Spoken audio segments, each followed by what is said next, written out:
in your opinion, how do you feel youths or young people are treated through the criminal justice system? By, like, how you think they're treated? Like, are they attacked a bit more when they do a crime? Like, would you feel, or are they a bit more lenient, or how do you personally feel about youth and the criminal justice system? Well, you've got to think about all sorts of components of the criminal justice system, haven't you? How the police treat young people, how the courts treat young people, how the probation service treat young people, if young people are in custody, how they're treated in prisons. And I think the experience is mixed, actually, where you've got really strong senior leaders, strong senior police officers who are determined not to demonise young people. Then their officers don't demonise young people. If you've got senior police officers that think that all young people are to be mistrusted, then you get a culture of suspicion between police and young people on the streets, and I don't think that's good. And I think that happens all the way through the criminal justice system. I think there are some good support structures in place. I think things like the youth offending teams are the right idea, but they're dependent on very good and committed professionals working with young people to make them a real success. I think if you look at the statistics, one of the things that is very, very concerning is the different experiences in the criminal justice system that people have depending on their ethnic background.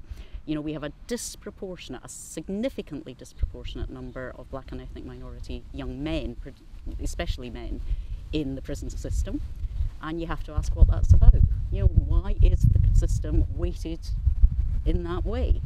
And I think that naturally causes resentment and suspicion among groups of young people. They feel they don't get a fair hearing, they don't get fair treatment, and the statistics would kind of say they might be right. So I think it's really important that we keep the criminal justice system under the microscope, actually. A strong criminal justice system is one that can be challenged and questioned and is willing to be transparent. And I'd get very worried if, we started to see cover-ups or people who were saying, well, we don't want to give you that information. And I think that building trust between professionals in the criminal justice system and young people is something that sometimes goes quite well, and then it gets a bit neglected again. And it's actually going to be really important if we're to get a criminal justice system that we can be proud of and young people can feel confident they'll get fair treatment in. Okay, so you mentioned the youth offenders team that are trying. How would you say, like, in your opinion, use a help to either prevent them from doing crime or prevent them from redoing a crime, like once that, because a large statistic is youths coming out of prison then ending up back in. I know. So how would you, what would be your ideal way of trying to help prevent that? Well, one of the problems is if you're only in prison for a short time, there isn't time to do sensible programmes that address people's educational needs, maybe their employment ambitions, and can talk to them about their offending behaviour and the reasons for it. Short prison sentences are not any use for that, actually. And anyway, we don't want people to be in prison before we start trying to stop them getting involved in crime. We should be starting to prevent crime right at the beginning of the process. We want to stop young people getting into the criminal justice system, not worry about how we're going to get them out of it at the far end. And in my view, we should be spending much more at the front end in prevention, in education for young people, and in talking to them about the kind of things that make them angry, because anger can spill into criminal and antisocial behaviour, and finding ways of addressing that anger and those concerns.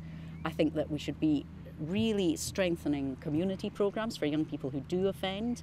We should be making sure that those community programmes are really engaging for young people and give them something useful. They're not just a way of keeping them off the streets. I'm very interested in some of the work that's been done on, have you heard of restorative justice? That's where young people, not just young people actually, people who've committed crimes meet their victims and talk about how they can put things right for the victims. Sometimes that can be a bit difficult for victims. They don't want to meet the person that burgled their house, for example. Sometimes it can work really well, and sometimes all the victim wants is to meet the person who committed the crime and understand why they did it and explain how it felt for them. And that often has a really good effect on reducing reoffending. Often young people who've been through that and met their victims and listened to how they've damaged their lives, they say, actually, I'm not going to do that again. There's been a project in Northern Ireland that has actually shown reoffending rates coming down, where that restorative justice process has been used. So I'd like to see much more going on long before young people are in custody. That's a real failure on everybody's part.